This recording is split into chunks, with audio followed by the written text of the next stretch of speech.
Olá, amigo ligado na programação da TVT e você que nos assiste por um dos nossos distribuidores ou pela internet. A gente está começando o programa Brasil Consciência desta semana, uma realização do SINCT, o sindicato que você sabe representa os servidores públicos federais do INPE, do DCTA, do CEMADEM e da Agência Espacial Brasileira.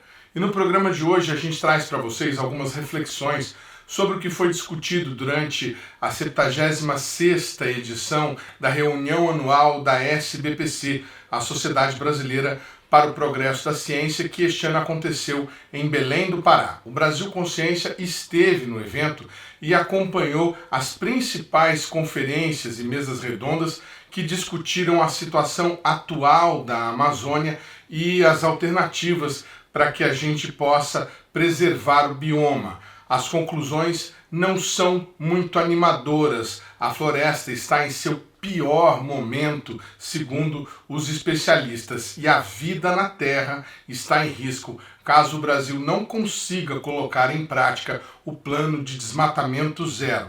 Veja alguns dos principais debates sobre o tema. O climatologista impiano Carlos Nobre participou do ciclo de palestras do evento e apresentou alguns dos resultados de seu trabalho, como, por exemplo, as projeções para o aumento de temperatura na floresta e os resultados para o clima do mundo. Nobre expôs aos participantes o risco de atingirmos o chamado ponto de não retorno, aquele em que a floresta não terá mais condições de se recuperar sozinha, mas também apontou soluções nas quais ele está trabalhando, entre elas a criação de bioindústrias e de um instituto de pesquisa voltado à Amazônia. Doutor Carlos, a palavra que define um pouco a apresentação que o senhor fez é angústia, né? Há uma angústia muito grande com relação a essa possibilidade do ponto de não retorno ser atingido. Mas o senhor também aponta algumas soluções. Diante de uma reunião como essa, com todas essas discussões que aconteceram, o senhor acredita que a gente está no caminho dessas soluções? É possível reverter esse quadro no futuro a médio prazo, por exemplo? Possível é, fácil não. Porque se nós rapidamente zerarmos o desmatamento da Amazônia, por exemplo, a política do governo brasileiro é zerar todo o desmatamento de todos os biomas até 2030. Precisa zerar a degradação, precisa reduzir demais o fogo e criarmos o maior projeto de restauração florestal aqui da Amazônia do mundo. Então, se a gente der escala para isso, é possível sim, é possível, mas é muito difícil, porque também o aquecimento global, ele continua. Nós continuamos a aumentar as emissões dos gases de efeito estufa. Então, esses são os dois desafios para salvar a Amazônia: zerar o desmatamento da degradação e fogo, restaurar gigantescamente áreas desmatadas e degradadas, mas ao mesmo tempo as mudanças climáticas têm que ser combatidas. Então nós não podemos deixar a temperatura de jeito nenhum passar de 2 graus. O ideal é não passar de 1,5. Se a gente conseguir manter a temperatura global abaixo de 1,5 e restaurar a floresta amazônica, inclusive com essa nova socioeconomia que foi essa sessão, eu acho que nós podemos salvar a Amazônia, sim. O senhor trouxe uma notícia espetacular, um instituto regional para fazer chocolate com uma doação do Carrefour. Se você explicasse um pouco melhor isso, como é que o senhor conseguiu isso? Nós criamos, alguns anos atrás, o Instituto Amazônia 4.0, a sede em Manaus, que é para mostrar o poder de trazer a indústria 4.0 para dentro da Amazônia e combinar isso com os conhecimentos das populações amazônicas, os povos tradicionais. Então, o primeiro laboratório que nós criamos foi o da cadeia do cupuaçu e do cacau. Capacitamos uma população aqui no Pará, Resex, Tapajós, Arapiuns. Isso foi outubro, novembro, e por sorte conseguimos um doador, o Grupo Carrefour, que está doando todo o recurso para construir a biofábrica. É uma biofábrica que vai produzir até 250 a 300 quilos de chocolate e chocolate de cupuaçu, que é o chocolate, por dia, e vários outros produtos, esses dois. E nós também trouxemos o conhecimento de populações, eles melhoraram muito o chocolate com produtos lá da biodiversidade. Agora nós estamos capacitando a Associação Amabela de Mulheres Produtoras de Cupuaçu de Belterra, aqui no Pará, e no final do ano vamos capacitar a comunidade indígena Paiter Suruí, em Rondônia. E queremos conseguir financiadores, doadores para construir biofábricas em todas essas comunidades. Então esse é o primeiro para demonstrar a viabilidade. O dado que eu dei ali, nosso estudo mostra que até 120 famílias dessa Resex, da Pajó da Arapinhos, poderão atingir a classe média. Isso não é uma biofábrica para um dono, não. Isso é da comunidade, é totalmente da comunidade. Então eu acho que é uma demonstração que para atingir a classe média você precisa agregar valor, precisa industrializar os produtos da biodiversidade. E queremos também fazer um laboratório para castanha, um laboratório para açaí, laboratório para óleos, azeites de alta qualidade gourmet, e também já desenhamos um laboratório para fazer sequenciamento genômico de plantas, animais e micro-organismos também, para levar esse laboratório, capacitar comunidades, e desenvolvemos um sistema blockchain para essas comunidades registrarem o DNA de tudo isso. Ainda não conseguimos o recurso para construir o laboratório, mas já desenhamos o da castanha também, dos azeites gourmet. Então essa é a ideia do Amazônia 4.0. Agora precisamos da escala. E a escala é aquele outro exemplo que eu dei, o Instituto de Tecnologia da Amazônia, que nós vamos lançar o estudo agora em 28 de novembro. O professor Adalberto Val está aqui, é o líder do estudo lá em Manaus. A ideia é essa, criar um ITA da Amazônia, né? Criar um Instituto de Tecnologia, não é só num país amazônico, é em vários países amazônicos. Ele vai trazer o conhecimento indígena para dentro, com moderníssima ciência, e também a ideia é criar vários polos de inovação, pelo menos 5 polos de inovação, que é onde você cria esses locais para criar essas novas bioindústrias. O senhor falou, voltando à pergunta anterior, que a preservação depende da redução do aquecimento global. A gente pode concluir que se o Brasil fizer tudo certo e zerar o desmatamento, a Amazônia ainda vai estar em risco?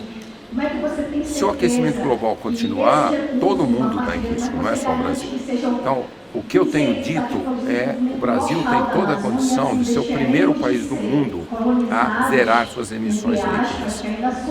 Até antes de 2050 e 2040, zerando o desmatamento, transição energética e também reduzindo as emissões da agricultura e da pecuária. Esse é o maior desafio. O Brasil pode ser sim o primeiro país a fazer isso e liderar todo mundo em desenvolvimento para reduzir as emissões. Mas é lógico, esse é um desafio global, todos os países do mundo têm que reduzir as emissões.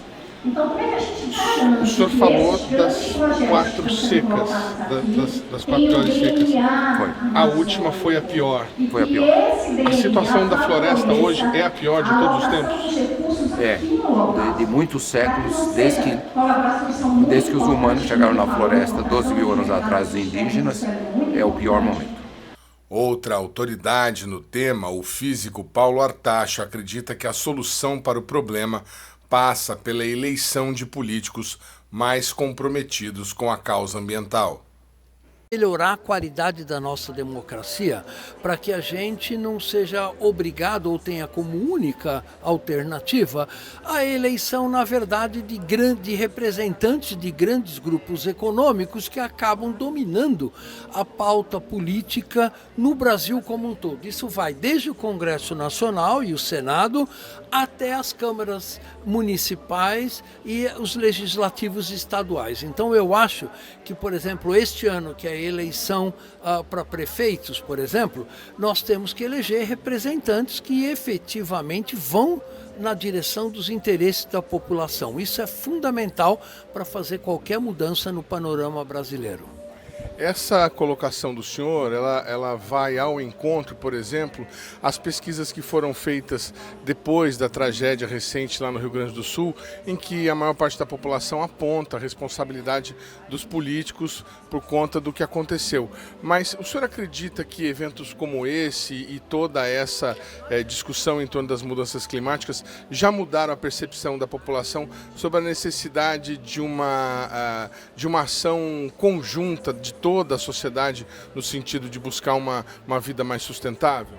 Olha, não há a menor dúvida que nós só vamos construir uma sociedade mais sustentável se basicamente executivos em todos os níveis, municipais até federal, judiciário, legislativo e particularmente o setor privado não se engajar numa luta pela sustentabilidade do nosso país e do nosso planeta. Não há qualquer outra alternativa sem que haja um trabalho conjunto, em particular das empresas, que em geral só enxergam a questão da sustentabilidade como greenwashing, como a gente chama, como propaganda e não como ações efetivas, olhando para a sustentabilidade do seu negócio e para a sustentabilidade da população brasileira. Então essa cultura a nível das empresas tem que mudar, essa cultura a nível dos governos tem que cuidar e o judiciário brasileiro tem que afinal fazer valer a Constituição brasileira, já que, por exemplo, os incêndios recentes no Pantanal mostraram que 95% dos incêndios são ilegais e você não vê nenhum proprietário de terra indo para a cadeia, nenhum proprietário de terra sendo processado, a mesma coisa na Amazônia. No Rio Grande do Sul, você vê os políticos que acabaram com uma série de legislações que protegiam o meio ambiente de inundações como essa que nós estamos tendo agora e, afinal, o judiciário absolutamente não puniu ninguém, nem levantou responsabilidade de ninguém. Então, isso mostra que é só com uma ação conjunta dos poderes legislativo, executivo, judiciário, a sociedade civil e as indústrias e o sistema financeiro, nós podemos sair dessa situação crítica que estamos levando o nosso planeta e o nosso país. Falando sobre a questão do ciclo de carbono e sobre a obtenção de recursos internacionais para preservar a floresta, existe alguma métrica, alguma coisa que possa ser imaginada daquilo que o Brasil poderia ou deveria receber de outros países para poder conservar a floresta? Bem, em primeiro lugar, acho que é importante entender que o Brasil não precisa de recursos financeiros estrangeiros para preservar a floresta, né? Vão ser muito bem-vindos, são úteis, mas nós temos obrigação de preservar o nosso próprio patrimônio de biodiversidade. Eu sempre lembro que nós saímos de um patamar de 28 mil quilômetros quadrados de floresta desmatada a cada ano, que foi reduzido a 4 mil quilômetros quadrados de 2002 a 2013, sem que com isso tivéssemos qualquer ajuda externa. O Brasil fez isso sozinho, então o Brasil já mostrou que pode zerar o desmatamento, isso já aconteceu de uma maneira muito significativa, mas que a gente precisa de um Congresso que esteja alinhado com os interesses do país como um todo, com os interesses da população, que já demonstrou através de muitas pesquisas de que é favorável à preservação da Amazônia e contra a destruição dos nossos recursos naturais. Em coletiva de imprensa realizada logo após sua conferência, a ministra do Meio Ambiente, Marina Silva, defendeu as ações tomadas pelo governo e considerou que o país está no caminho certo para lidar com a questão climática. Olha, os servidores do IBAMA e do ICMBio são pessoas muito comprometidas e conscientes.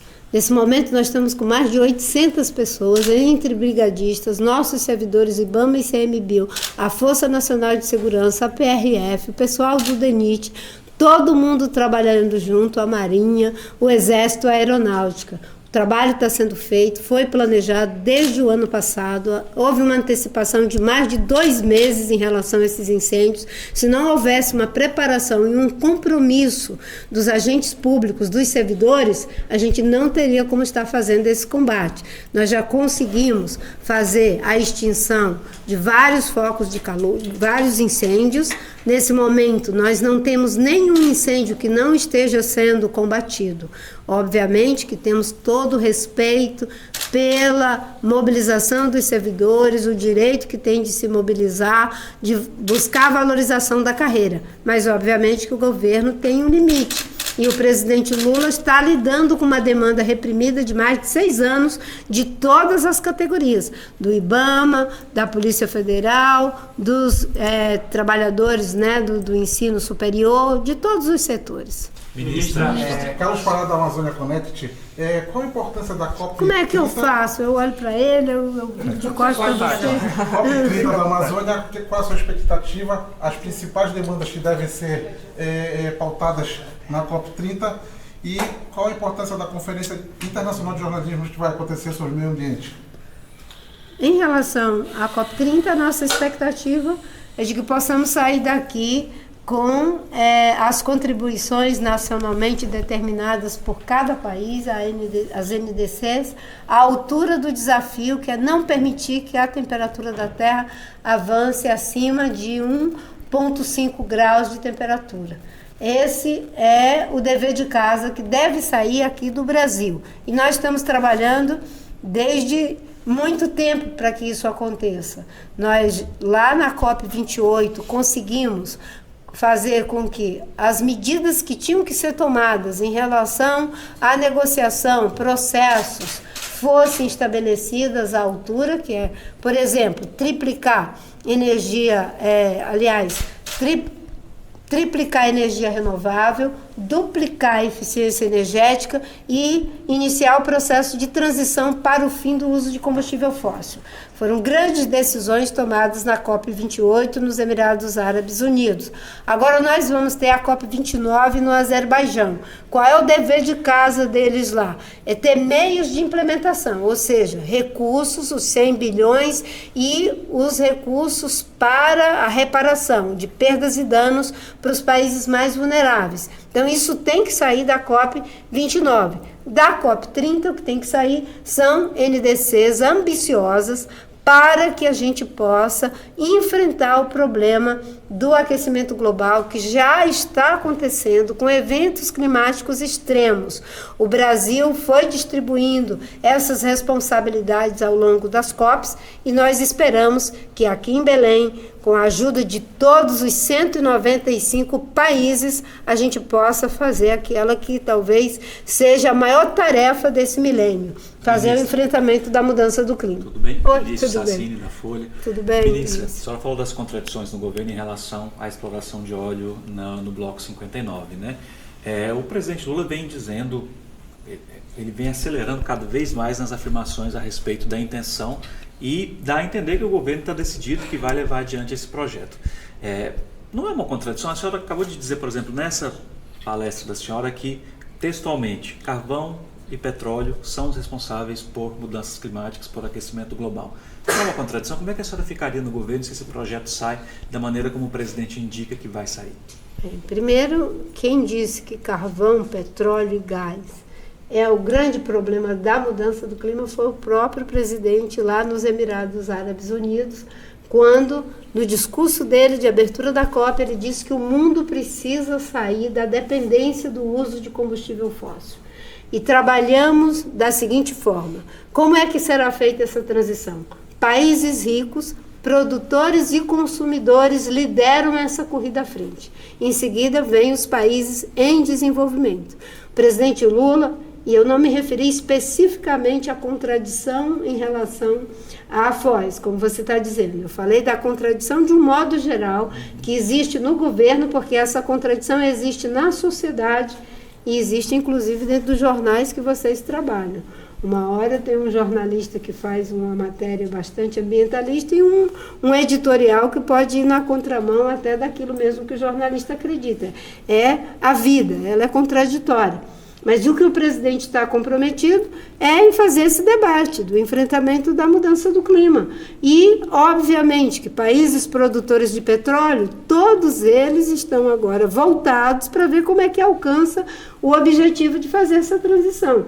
Os países ricos, claro que tem que sair à frente, produtores e consumidores. Os demais países vêm em segundo lugar. Esse é o esforço que o Brasil está fazendo.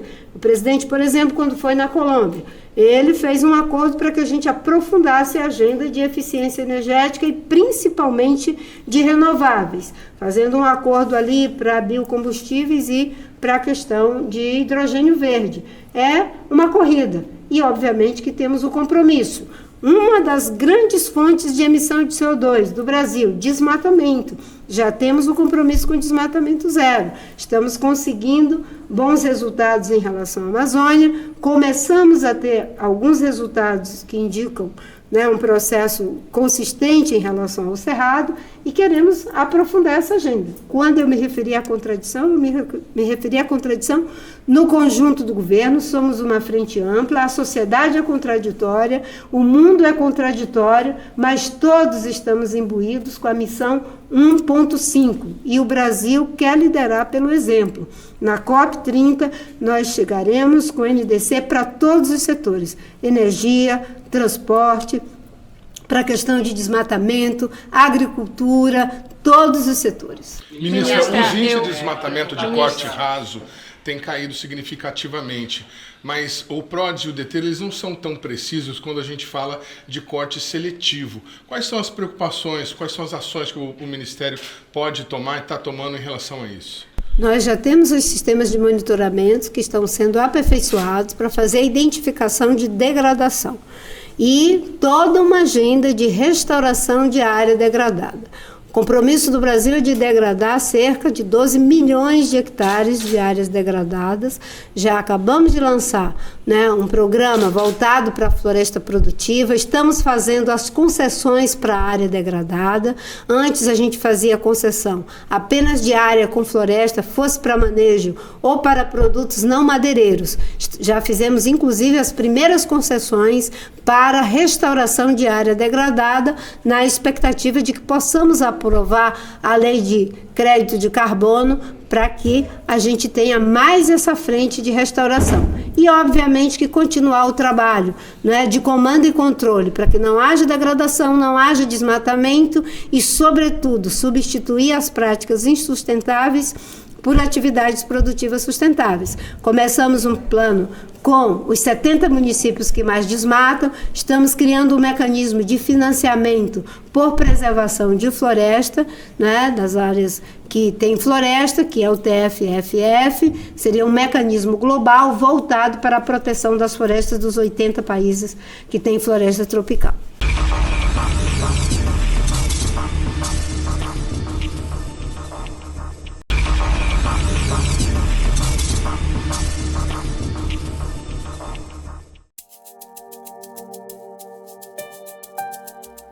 Além das conferências e mesas redondas com debates científicos, a programação das reuniões anuais da SBPC também inclui exposições, como a SBPC Jovem, que nós mostramos no programa anterior com a participação do SINDCT, e também a Expotec, neste caso, uma tenda voltada a institutos de pesquisa e organizações principalmente governamentais que atuam na área de ciência e tecnologia.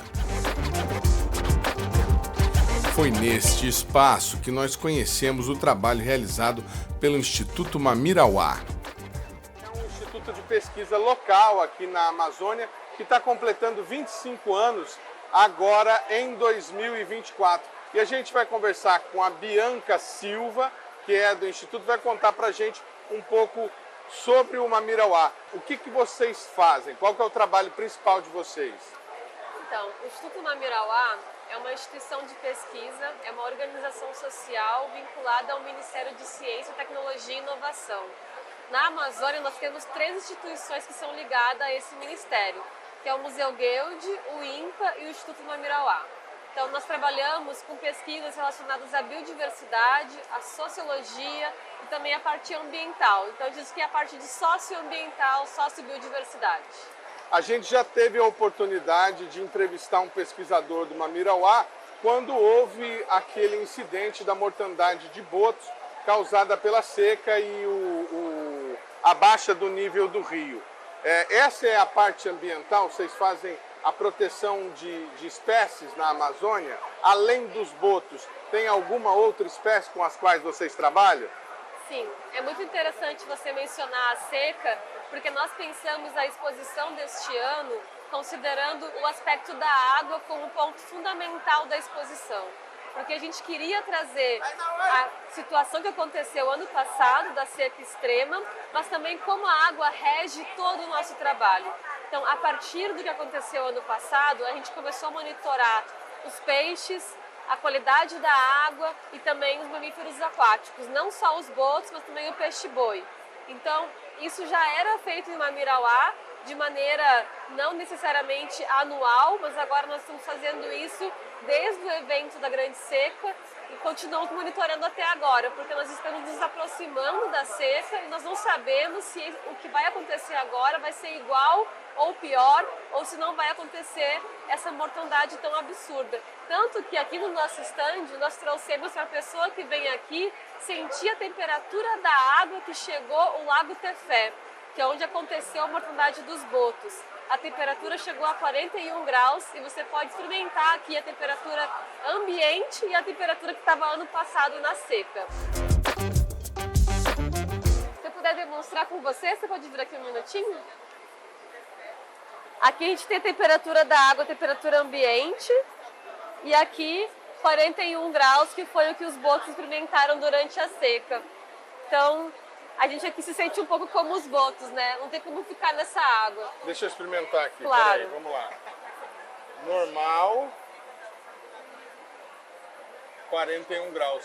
É uma sopa. É uma sopa. E aqui a gente tem a foto de um boto saudável e aqui, infelizmente, um boto já que morreu, né? Para completar, a qualidade do ar estava muito ruim. Nós fizemos uma medição da profundidade do rio ao longo de 10 quilômetros e a profundidade estava 50 centímetros. Estava muito raso, o ar estava extremamente ruim e a temperatura dessa maneira. Então, não deu, né? E como é que é essa parte social? O que vocês fazem pela população amazônica? Nosso trabalho ele é intrinsecamente ligado com a população ribeirinha, a população que habita a região do Médio Solimões.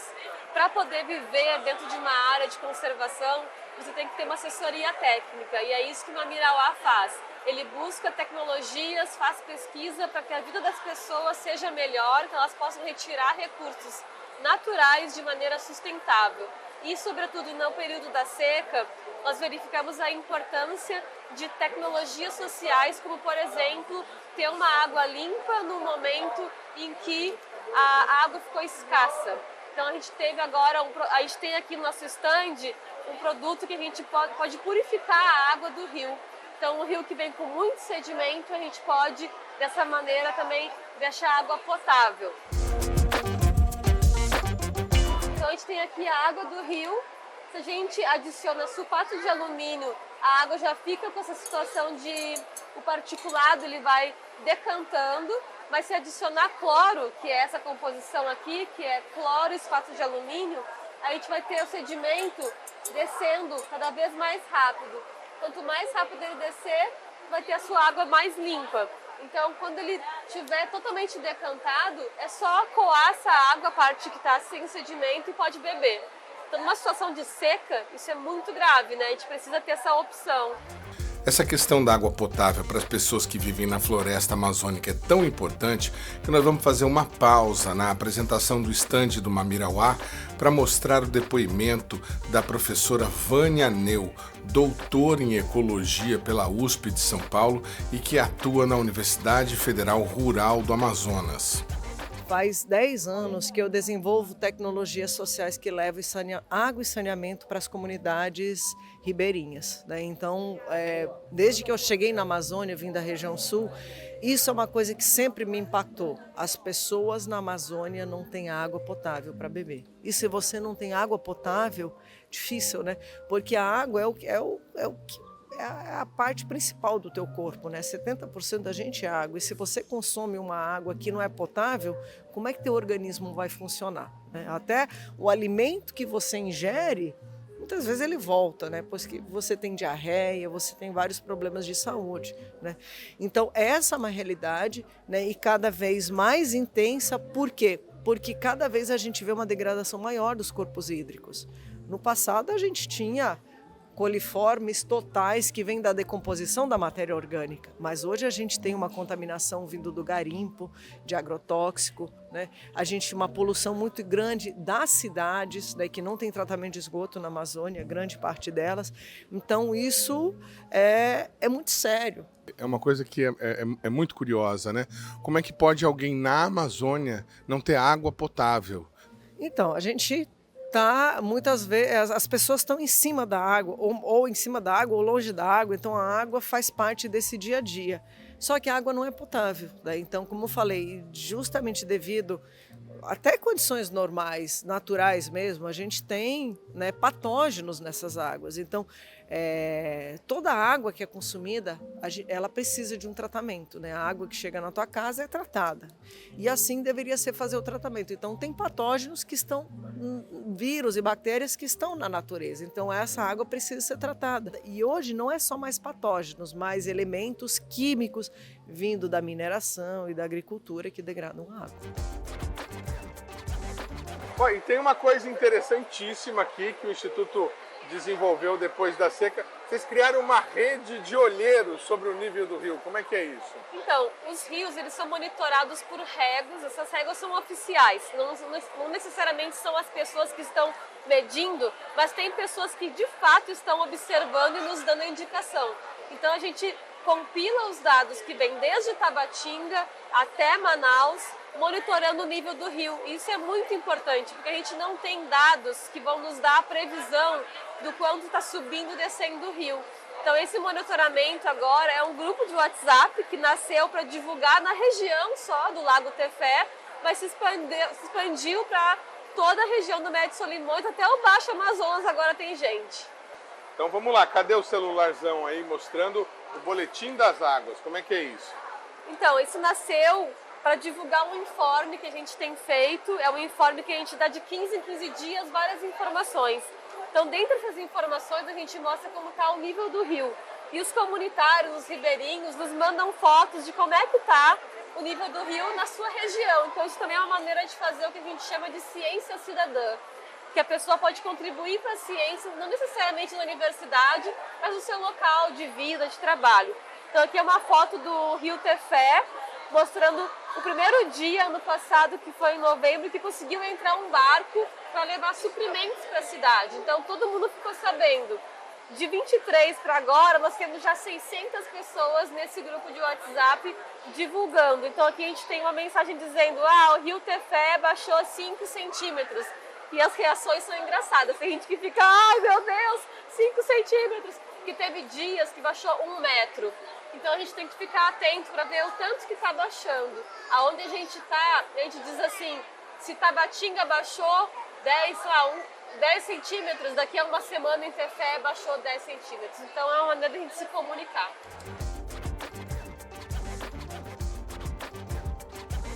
Além do boto, vocês também fazem trabalho com o réptil, com o jacaré? Sim, nós trabalhamos com diversos grupos. Dentre os animais, nós trabalhamos com vertebrados terrestres, que envolve desde onça, macacos, aves, e também a gente trabalha com mamíferos aquáticos, os anfíbios e répteis, também com cobras, com lagartos e também com invertebrados. A gente também tem uma equipe que trabalha só com este grupo. E para além disso, também tem os peixes e também tem as plantas. Então o grupo de biologia é bastante amplo no Namirauá. Aqui a gente trouxe o crânio do boto, o boto rosa e do boto cinza. O boto rosa foi o que foi mais afetado durante a seca. Então a gente teve de 209 animais, 90% foi do boto rosa. E esse animal, ele é muito ameaçado de extinção, foi muito grave, a gente perdeu 10% da população desses animais no ano passado. Quando o normal é perder muito menos, né? Então, e aqui a gente trouxe também um crânio de jacaré-açu, que é o maior jacaré que a gente tem. Esse aqui tem um crânio de 70 centímetros, se você quiser saber o tamanho dele, basta multiplicar por 7 vezes o tamanho da cabeça, que dá quase 5 metros de comprimento. Entre todos os trabalhos desenvolvidos pelo Instituto Mamirauá, um dos maiores destaques é o do manejo sustentável para o pirarucu, o gigante da Amazônia. O trabalho desenvolvido com as comunidades praticamente impediu a extinção do peixe no bioma. Bom, e aí a gente chega nessa instalação aqui. Olha, eu tô com uma grande angular e é até difícil de conseguir pegar o tamanho todo do pirarucu. Ela estava me explicando que essa representação, né, essa figura, está em tamanho natural. Você ia me contar dos 25 anos do Instituto, o manejo, né, a instituição do manejo sustentável do pirarucu. Como é que é esse trabalho? Então, o manejo do pirarucu a gente considera como um carro-chefe do manejo na nossa instituição. A Mirauá completa este ano 25 anos e isso também quer dizer que são 25 anos de manejo. A gente trabalha com diversos tipos de manejo, mas o pirarucu realmente é o carro-chefe. Então, o pirarucu é o maior peixe de escama de água doce do mundo. Ele pode chegar a 3 metros de comprimento, pesar mais de 200 quilos. E esse grandão aqui, nós capturamos no ano passado 2,45 metros, pesando 128 quilos. Bianca, chega lá um pouquinho perto do pirarucu, vamos lá.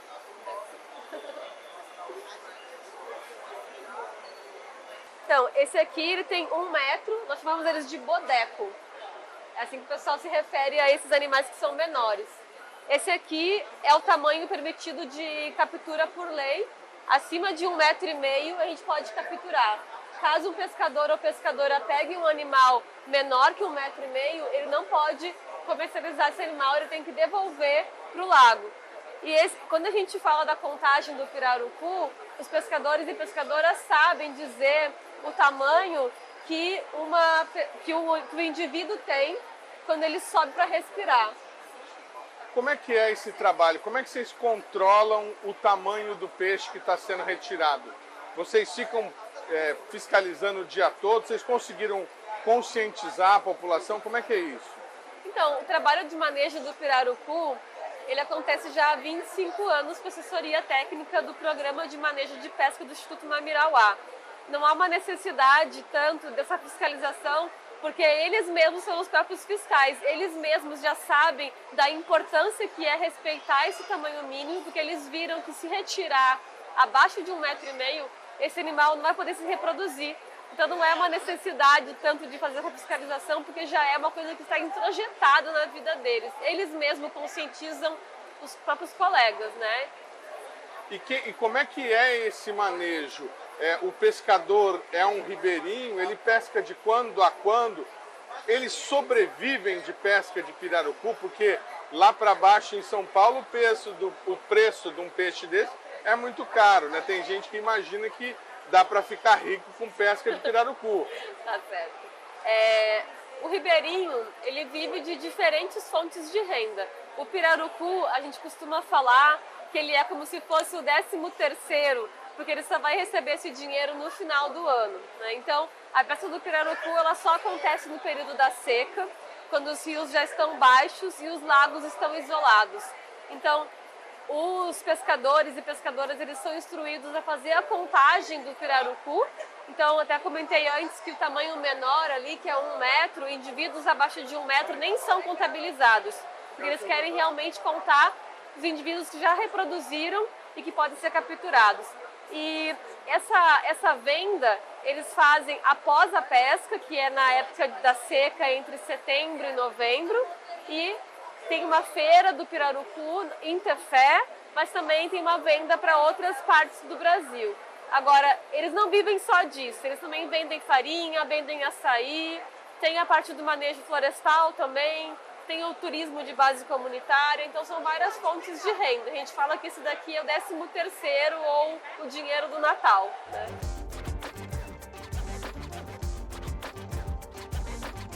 Essa rede aqui, ela foi tecida por um técnico do Instituto Mamirauá, que também é pescador, que tem muita experiência. E essa rede ela tem realmente o tamanho real que os manejadores utilizam para capturar o pirarucu. Então ela tem esse tamanho de malha, de nó a nó, de 32 centímetros, que evita que animais pequenos se emalhem, não só pirarucu, mas outros animais também. Aí no caso o pequenininho ali escapa. Esse escapa. E essa foto super bacana, o que é esse prédio aí? Então, isso é um laboratório satélite. Nós temos 4 laboratórios desses já. A nossa instituição utiliza como base de pesquisa. Nós moramos em Tefé e a 40 quilômetros fica a base mais próxima de trabalho. Então, esse é um projeto do governo federal. Nós temos, então, essa estrutura maravilhosa de trabalho, que a gente pode dormir lá, trabalhar lá, enfim. É uma chalana flutuante. Quase uma chalana, tá certo, é uma boa. Que tipo de laboratório tem aí dentro, só por curiosidade? Por exemplo, quando os pesquisadores fazem algum trabalho de captura de animal e precisa retirar sangue, eles podem levar um animal até lá, ou às vezes quando tem a captura para fazer coleta, fazer taxidermia, preservar a pele do animal, também utiliza esse espaço. Ou, por exemplo, para fazer contagem de peixes. É um laboratório genérico, né? Ele não é específico. Mas toda uma estrutura de laboratório e de dormitório, né? Legal. E você falou que fica a 40 quilômetros, vocês chegam de barco, de Tefé até o laboratório. De voadeira, E aí vocês ficam quantos dias no laboratório? Às vezes 1 mês, 10 dias, 20 dias, entendi. Depende da expedição.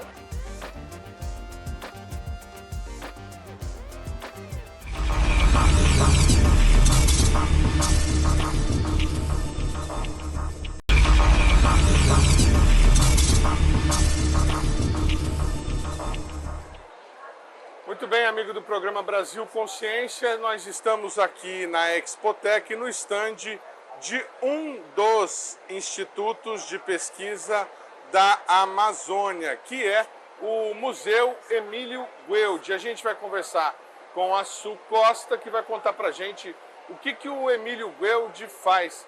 Boa tarde, Su, obrigado por você ter recebido a gente aqui no trabalho. Conta pra gente um pouquinho o que é o Museu Emílio Gueld, há quanto tempo ele existe e qual que é a atividade que vocês desenvolvem lá? O Museu Paraense Emílio Gueld é uma instituição de 158 anos, na verdade é o segundo museu a ser aberto no Brasil, e ele é uma instituição dedicada a estudar a sociobiodiversidade da Amazônia. Atualmente nós somos um museu que temos uma coleção de mais de 4 milhões de registros sobre a Amazônia, desde fungos, plantas, animais, até culturas, línguas. E atualmente nós servimos não só como salvaguarda desse patrimônio, mas como um grande produtor de conhecimento científico e divulgador de conhecimento científico, pois temos uma relação muito preciosa com a divulgação e a popularização da ciência. Quando você fala que vocês têm acervo de língua, vocês têm lá, por exemplo, como um dicionário e, vamos dizer assim, a gramática de uma língua indígena que tem na Amazônia? Sim, algumas línguas, porque assim, primeiro nós temos os registros das línguas e aí nós vamos estudando essas línguas, né, com o passar do tempo, porque leva bastante tempo para você compreender a gramática, estudar uma língua. Tanto que nós temos aqui no stand um jogo construído pela instituição que trabalha exatamente as línguas indígenas. É um jogo de videogame criado a partir dos dicionários de línguas indígenas. Quantas línguas o Museu Emílio Gueld já identificou só na Amazônia? Eu não sei o número preciso, mas acima de 120 com toda certeza. O Brasil tem aproximadamente 300 línguas indígenas. O Gueld tem catalogado, se eu não me engano, 150 ou 180. Eu não sei exato o valor, o número exato. Existe na Amazônia hoje ainda índios que não tiveram contato com o homem branco? O museu tem algum trabalho nesse sentido? Eu acho que zero contato não existe, mas a gente tem sim na Amazônia alguns povos isolados, que mantêm suas tradições, que mantêm a restrição de contato, que mantêm a restrição com a lógica do mundo ocidental.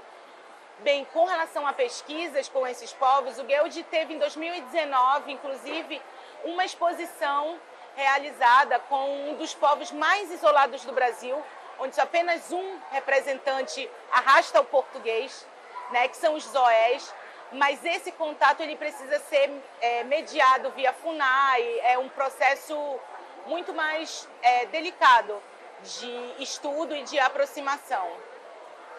Mas eu acho que faz parte, né, da existência e da organização cultural de alguns povos. E assim, se a gente for pensar, nós somos isolados para muitas das culturas indígenas, né? Então, inclusive, essa SBPC faz um clamor a isso. Porque quando ela fala sobre um novo pacto social com a natureza, que está no tema da SBPC, ela está chamando para que a gente olhe também para os pactos sociais que comunidades indígenas fazem com a natureza, de não destruição, de utilização com responsabilidade.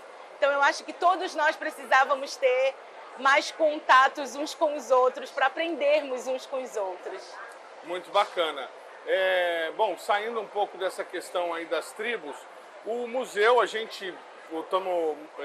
já visitamos um estande do museu numa SBPC lá em 2019, em que vocês tinham ossadas, itens de arqueologia e de biologia e zoologia. O museu hoje expõe isso permanentemente? Como é que funciona? Sim, o museu tem a sua base física no centro da cidade, onde a gente tem exposições, inclusive a nossa exposição de longa duração, ela mostra uma amostra de todos os nossos acervos, então tem os fósseis, tem os animais. Aqui na SBPC, por ser a nossa casa, né, nós estamos em Belém, então foi mais fácil, a gente decidiu por dia trazer temáticas diferentes. Então, já teve o dia das ossadas, dos bichos, o dia das plantas. Hoje nós estamos falando muito sobre comunicação da ciência. Muito bacana. E dentro do museu, como é que é isso? Vocês têm equipe permanente de pesquisador? Vocês têm algum tipo de formação, sei lá, stricto sensu, lato sensu, há algum tipo de formação de mão de obra para esse trabalho? Sim, o Museu Guild tem grandes coordenações com pesquisadores, porque é um grande instituto de pesquisa, né? Tanto que nós fazemos parte do MCTI. E existem pelo menos 7 cursos de pós-graduação na instituição, onde a gente consegue formar essa mão de obra especializada. Então, temos pós-graduações em zoologia, em botânica, em ciências ambientais, em diversidade socioambiental, em diversidade social, cultural. Então, todas as áreas do Museu Paraense, elas estão, de alguma forma, conectadas a uma pós-graduação, e com isso a gente consegue formar esses recursos humanos ultra especializados, que a gente chama. Alguma pesquisa em andamento que você possa comentar assim de destaque? Algo que você se lembre, que está sendo desenvolvido nesse momento, que tenha tido resultado recente? A gente trouxe, por exemplo, alguns conteúdos sobre o papel do Guild na descrição das espécies da Amazônia. A gente tem o que a gente chama de espécies do milênio, onde a gente cataloga as novas espécies que surgem, né? Então, isso é uma pesquisa constante. O Museu Paraense Emílio Guild é responsável por construir essas listas de espécies ameaçadas, né? Então, nós participamos desses grandes bancos de dados de biodiversidade para a Amazônia. Então, acho que seria importante destacar isso, em especial no contexto que nós estamos, assim como pesquisas com relação aos impactos da crise climática na floresta. O museu tem um projeto de pesquisa de maior duração. Há 30 anos, ele monitora a floresta e os impactos e faz experimentos de como a floresta se comportaria na modificação, por exemplo, do sistema de chuvas, que é o que a gente espera para os próximos anos. Quantas pessoas estão envolvidas no trabalho diário do museu, aproximadamente? 700 pessoas, mais de 700 pessoas. Nós temos 3 bases físicas, né? Então, isso sem contar com os nossos bolsistas, alunos de pós-graduação. 3 bases físicas. É o museu? É o museu que fica no centro da cidade, que é o Parque Zoobotânico, que é onde tem as exposições, a de visitação. Nós também temos aqui próximo da universidade a base física, onde ficam as coleções, onde elas são armazenadas. E temos uma estação científica numa unidade de conservação no Marajó, uma floresta altamente protegida, e tem essa base científica do Guild para pesquisas com a floresta. É um lugar tão isolado que a gente viaja 22 horas de barco para chegar lá. E por ser uma unidade de conservação, não tem moradores.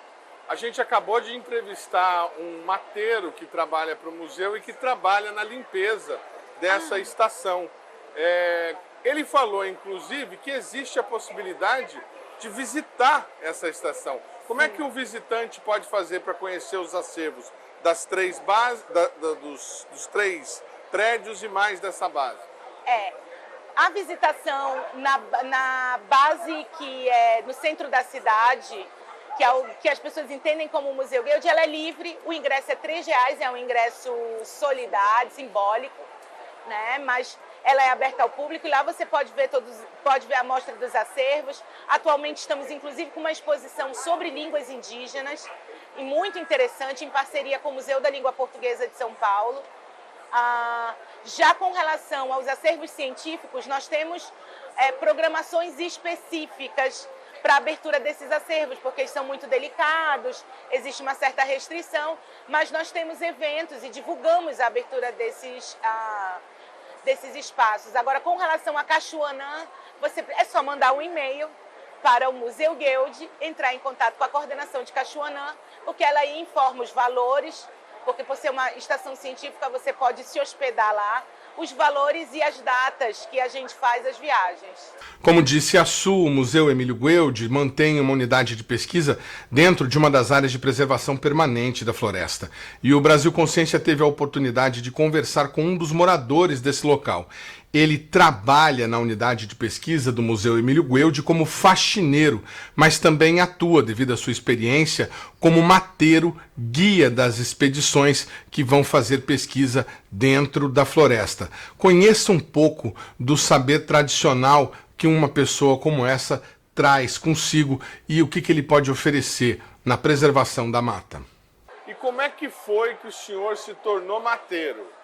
Eu comecei a trabalhar na estação, eu tenho 30 anos de estação, sou morador de Cachoanã e o museu ele me deu essa oportunidade para mim, que na verdade a minha função em Cachoanã não foi de mateiro, foi de fazer a limpeza geral da estação, só que como eu tenho um conhecimento muito grande, eu consegui fazer condução de pessoas em trilhas.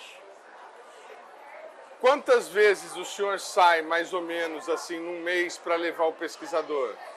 Sempre são uma vez por mês, porque o museu agora nós temos pouco visitante. Temos com uma escala só durante um mês. Mas nem toda vez eu que vou levar, né? Entendi, nem toda vez é o senhor. Tem outros mateiros lá no museu. Tem pessoas que fazem o mesmo trabalho. Legal. Bom, o senhor falou que o senhor começou lá na limpeza. Sim. Mas como é que foi que eles descobriram que o senhor tinha essa facilidade, essa capacidade para trabalhar com o guiamento dos pesquisadores? É porque eu tenho um conhecimento muito grande da área, né? Ando muito no mato e conheço a área, né? Antes do senhor trabalhar no museu, o senhor fazia o quê?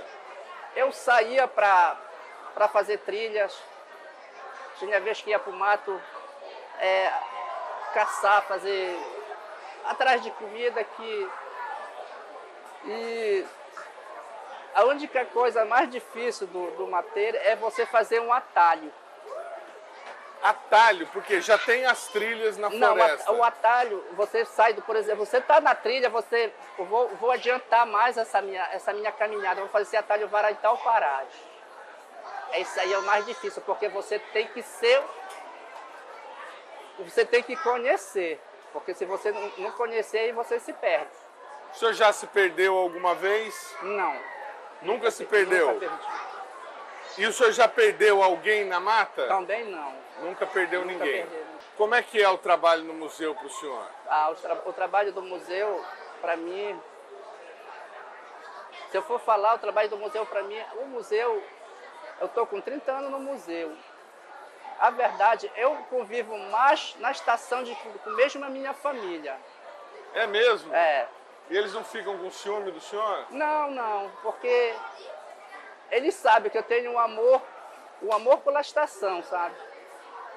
Quando eu passo uma semana na casa da minha mãe, eu já quero voltar para o meu trabalho, para a estação. E desse período todo, o senhor acumulou alguns conhecimentos, né? O senhor trouxe, inclusive, está segurando aí um instrumento. Como é que é o nome dele? Tipiti. Tipiti. É. O que é o tipiti? O tipiti, eu vou começar pela roça. Ok. Tá? O processo da roça, da farinha, começa pela roça. A roça você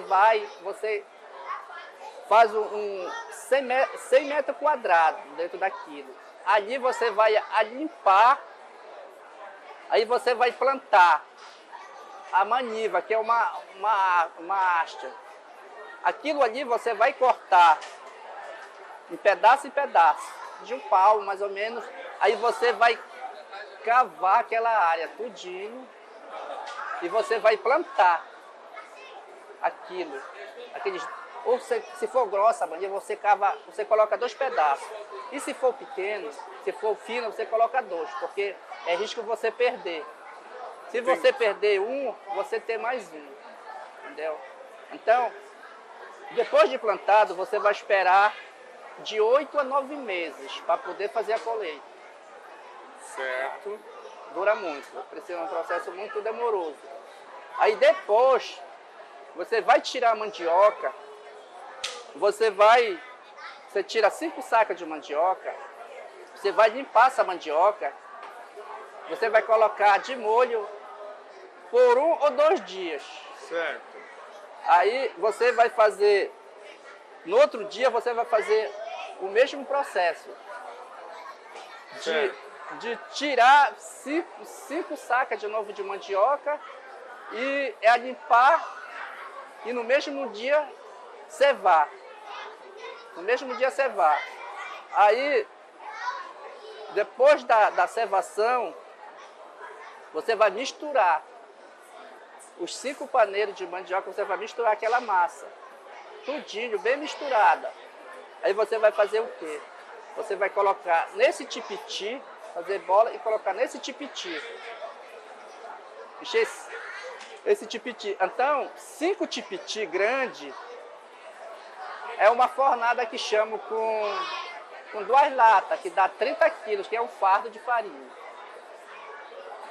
Não é esse tamanho, é um tipiti grande, com 2,15 metros, 2,20 metros. Aí você vai para o processo de escaldamento. Escaldamento você tem que ter o máximo de cuidado para você não queimar e não embolar a massa. Você tem que ter uma pessoa lá tomando conta do fogo e você aqui no rodo, entendeu? Aí você pega uma vasilha, joga 5 vezes, aí escalda aquela farinha. Quando você percebe que aquela farinha está escaldada, você joga mais 5 e fique fazendo esse processo, mais 5, até terminar os 5 tipiti, tá? Aí você vai terminar de escaldar aquela farinha. Depois do escaldamento da farinha, se ela estiver muito grossa, você vai utilizar essa peneira para coar a massa. Você coa a massa tudinho nessa peneira. Aí, os 5 tipiti aqui você vai coar tudinho e vai para o forno de novo. Porque ela demora menos para torrar ela todo igual de que ela é graúda. Porque muitas das vezes torra o miúdo e o graúdo não torra. Aí o que acontece? Muitas das vezes a farinha sai mole. O graúdo estraga o miúdo. Então, esse processo aqui, de escaldamento, é um processo muito dedicado, mas o processo de torração ainda é muito mais, porque você tem o máximo de cuidado, porque senão você perde o seu produto. Quando que o senhor aprendeu a fazer isso? Eu aprendi a idade de 10 anos. A sua família fazia isso? A minha família no interior. Minha mãe e meu pai trabalhavam, nós trabalhávamos com isso. A nossa vida antes de eu me empregar no museu. Eu estou com 56 anos. Entendi. Aí vai para o final da farinha, que é a torração. Essa torração você tem que ter o máximo de cuidado para você não queimar a farinha. Você tem que ir controlando o fogo da maneira como a farinha ir torrando. Porque se você colocar muito fogo, o miúdo sempre fica embaixo. O miúdo vai queimar e o graúdo não vai torrar. E você vai perder, vai queimar a farinha vai ficar amargo. Muitas das vezes a farinha vai ficar mole, vai ficar com gosto diferente. Muitas das vezes azeda, ela mole, ela vai ficar azeda e você perde o produto. E quando ela sai da fornalha, ela tá assim? Ela tá assim, ó. Derrama um pouquinho ali dentro pra gente ver. Essa é a textura ideal, ela tem que estar nesse grão e sequinha. Exatamente. Legal. Então, essa farinha aqui,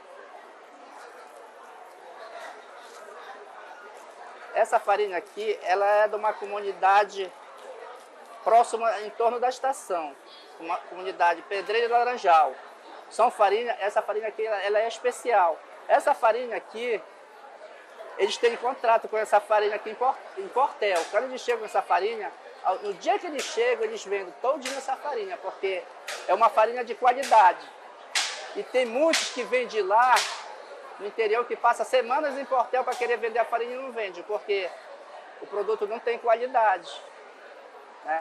Que hoje o comprador, ele chega na feira, o saco tem que estar o saco todo aberto para ele ir provando se a farinha é boa ou não. Porque se a farinha não for boa, ele vai comprar de outro lá na frente. E qual que é o consumidor? Quem que compra? São donos de armazém? É o pessoal da própria comunidade? A própria comunidade.